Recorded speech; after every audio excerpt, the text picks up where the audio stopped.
Hello viewers, welcome to Ken's Love Drops Moral Talk. Today the question is, what if you have a wicked mother-in-law? Remember, your mother-in-law is your husband's mother. Assume she's wicked. What shall you do? That is the question. My viewers, remain seated and see the opinions of other viewers. If I have a wicked mother-in-law and I really love my husband, there's nothing I can do just for me to take her as my mother. Because if she's my mother, there's nothing I can do. I will read her and I will try to cope with her, even she's wicked. Because if my mother she's wicked, I can never disown her as a mother. Because my mother is wicked. So that is just it. If you have a wicked mother-in-law and you love your husband, you will treat her with patience, understanding, and you will not try to make something hurt for her. You will try to make sure that nothing join you and her. You will treat her in her own mother-in-law side, while you will treat your husband as a husband. Wicked mother-in-law, I won't mind because it's still my mother-in-law, no matter how it is. So because of the love I have for my husband, I will treat her very well. If I have a wicked mother-in-law, and I love my husband, the only thing is that there's nothing I can do. I have to love the mother-in-law too. No matter anything that he's doing, I will be trying as much as possible because nobody is perfect. I will be trying as much as possible to cope with her. By doing that, know so many things. You cook for her in time, even though the mother-in-law is not with you. Maybe she's at the village, you buy things and send to her. You have a wicked mother-in-law and you love your husband so well. So you need to be prayerful and hoping that one day, God will touch your mother-in-law's heart. That is all. You just have to be prayerful. There's nothing God cannot do. So.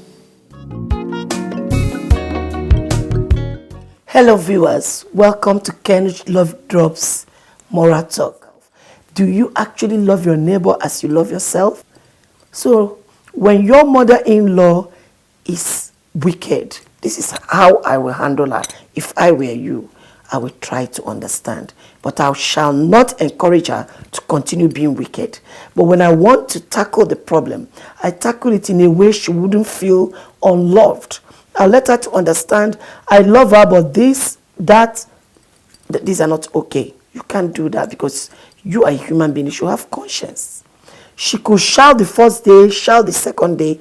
After a while, when she sees you mean well and you're not taking it up upon yourself to equally fight her back or insult her, she will begin to understand you. Let us say, for example, your mother-in-law right before you is trying to be mean to a fellow sister-in-law, let's say fellow co-wife. Let's assume she wants to give something, because some of them can be very mischievous, because we are all the future mother-in-laws. Even if we are not a mother-in-law right now, in so many years to come, you're going to be a mother-in-law. That's your prayer. I don't pray for you not to be one. My fellow women, it has to stop. Whatever you give to A, your child, you give to B, your child. Don't ever discriminate against your children. If you discriminate amongst them, you're causing problems. That is equally wickedness, because that other one needs to carry him or her 9 months in your stomach. So what makes the other person more superior than this one? So some of these mother-in-laws, who will now look at your sister-in-law probably as she's living, I'm giving an example with what I mean authoritative information. And it says, come. You know it's you I like best. You know it's you I like best. Carry this thing, hide it before they come, hide it. You can help that woman by saying no. Mama, this one is not good. I don't want to do that. What is it that I will eat and tomorrow I won't be hungry? I don't want to do that. Calm down. Let me call them. And we share it. Let us share it. One love. That's what I believe in. I've done this. I know you can do it. And you sit down, share it, even if it's going to become very tiny that is coming to you. Believe me, when you eat that tiny one, you get satisfaction. By the time you've done this, the woman will learn something from it. You see, you didn't insult her, and you still hug her. Nemo, mommy, thank you very much. I appreciate what you've given us. And other people will equally do what? Thank her. Tomorrow, she will not do that again, not to you, not to another person. But if you are the conniving type, somebody who wants to feel important even when God has not made you important, it's only God that makes somebody important. And your mother-in-law does that. You see some of them puff that she loves me more than others. It's a lie. Such a woman can never love anybody. I'm telling you the truth. Don't deceive yourself. She can never love anybody. It's better you start correcting her, because that same thing she's doing to you to prove to you she loves you, she will do to another against you. And is that what you want for yourself, simply because you want to be selfish or you want to feel stupidly superior? It makes no sense. Correct her on time. What is good for A is good, equally better for B. And you see some of them that puffs, she'll quickly go and hide it. And when she comes out now, she'll be puffing. And the next thing, when everybody goes home, she will sneakingly, can you imagine the kind of stress she's going through simply to hide a carton of Indomie, or to hide what? What is it you can hide that can change your life? Even if it's money. For the fact you've eaten it through the back door, what do you think that will happen to you? That will do to you? Nothing. Such a person can never be a big woman. Never. Can never be very wealthy. And there are so many other ways your mother-in-law will prove to you, I love you more than others, as far as you make her know that all these other wives, their sons are your children, and we're supposed to be one. Stop this, mommy. I don't like it. Even if she doesn't give you the next day, believe me, she'll start disliking that particular person she gives, that collects. She'll start seeing her, because she knows that what she's doing is wrong. Let me tell you something. Whatever people do, they know it is wrong. Only that they feel that they derive joy from being petty and being wicked and being mean. They derive joy from it. But the little you owe your husband is not to tell him, you see how wicked your mother is. You see your mother is very wicked. No. You've already noticed she's wicked. Do the work of God on her. Try to change her. Whatever you're telling her, she will think about it. We are human beings. Mind, you can't deceive the mind. She will think. And gradually, I'm telling you this thing authoritatively, because I've used this style to change a lot of people. Gradually, she'll start relying on you more, because she feels you tell her what she's supposed to be doing. Because each time she becomes wicked, she has a sleepless night. She will not sleep. She has a conscience. Only that she's fighting that conscience because she doesn't want to care. But by the time she has somebody who directs her that these things you're doing are bad, you have to change it, because you have children and great-grandchildren to inherit whatever you might have caused for yourself. By the time she thinks about it for a while, she will change.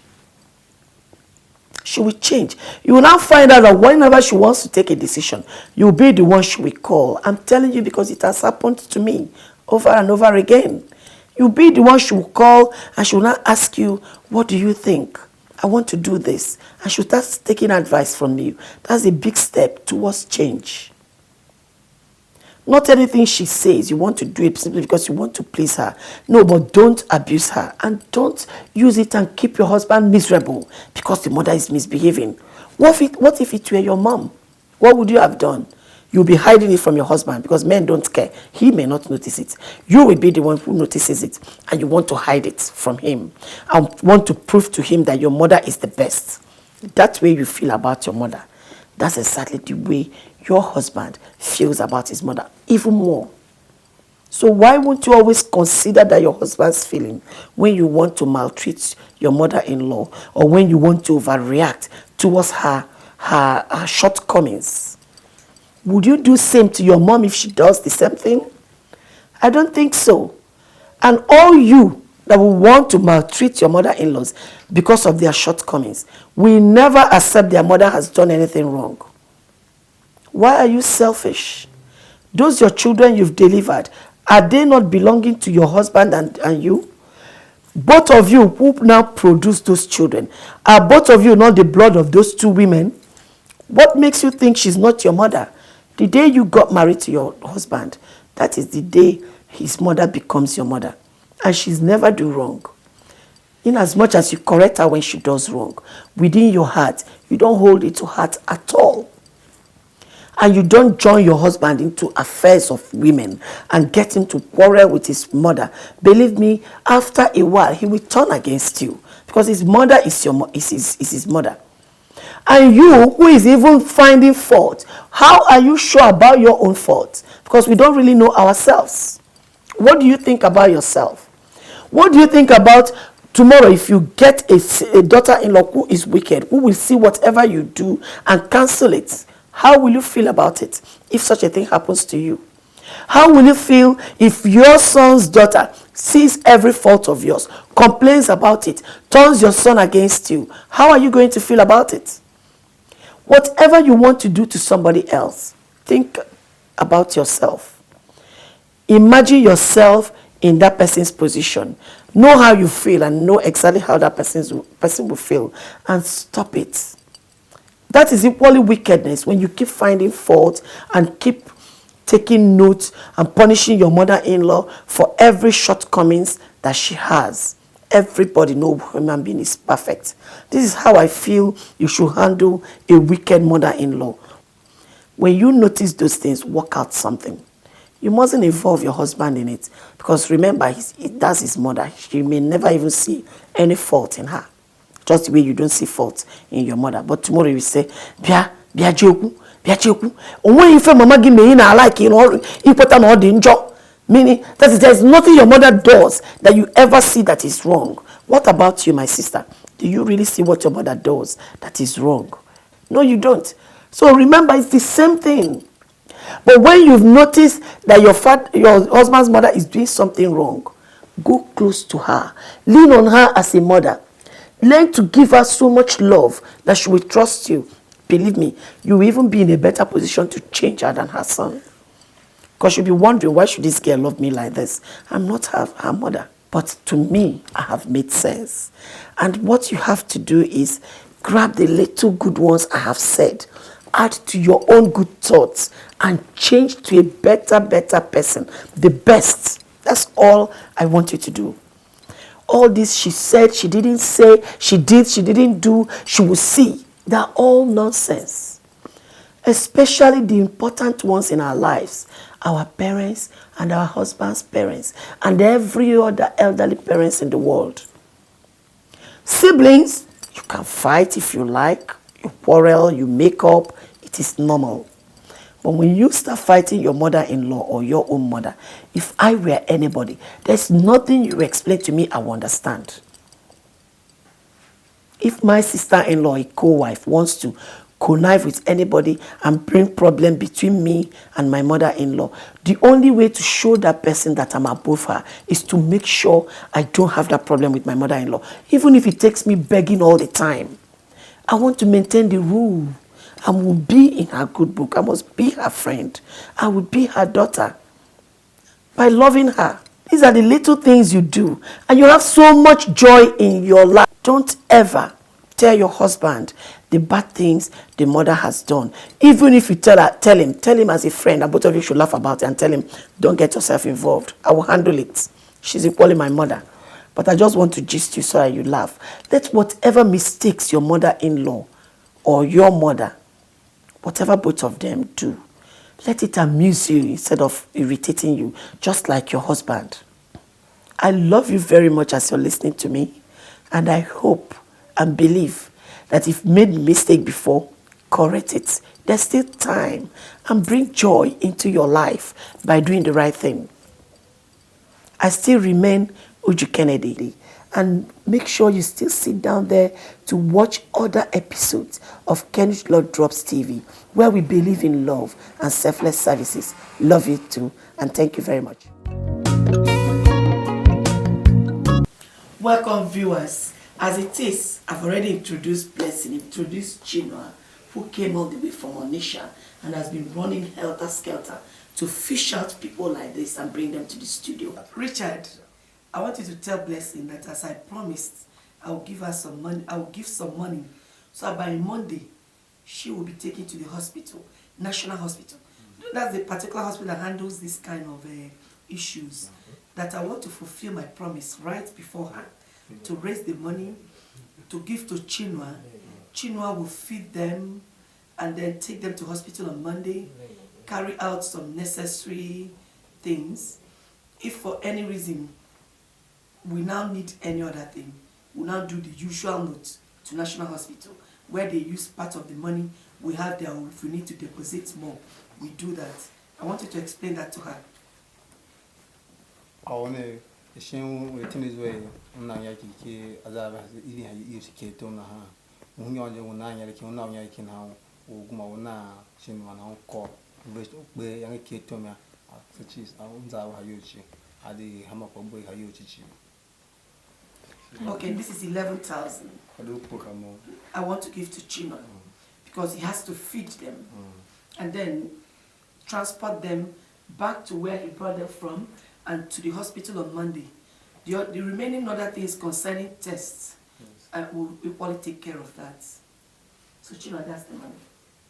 I still thank you very much. Thank you, sir. Thank you. And I thank those Richard, whom equally had been bringing people and has brought this girl today together with Chinua. I thank them very much, and I pray and hope that as you watch this program, you're watching the screen to see our contacts. For any reason you want to assist people like this girl, raise a check in the name of National Hospital. Bring it to us on our contact address here. Bring it and to get to National Hospital, and so many people like this will benefit from it. Your money will not go unused or probably to the wrong purse. That's why we usually collect it in the name of National Hospital. I thank you very much for watching, and I pray that as I have been talking, God has touched your heart so that you be selfless and loving to these people. Say goodbye to the viewers. Goodbye. Say goodbye to the viewers. Goodbye, my dear viewers, and hope to see you again. Bye-bye.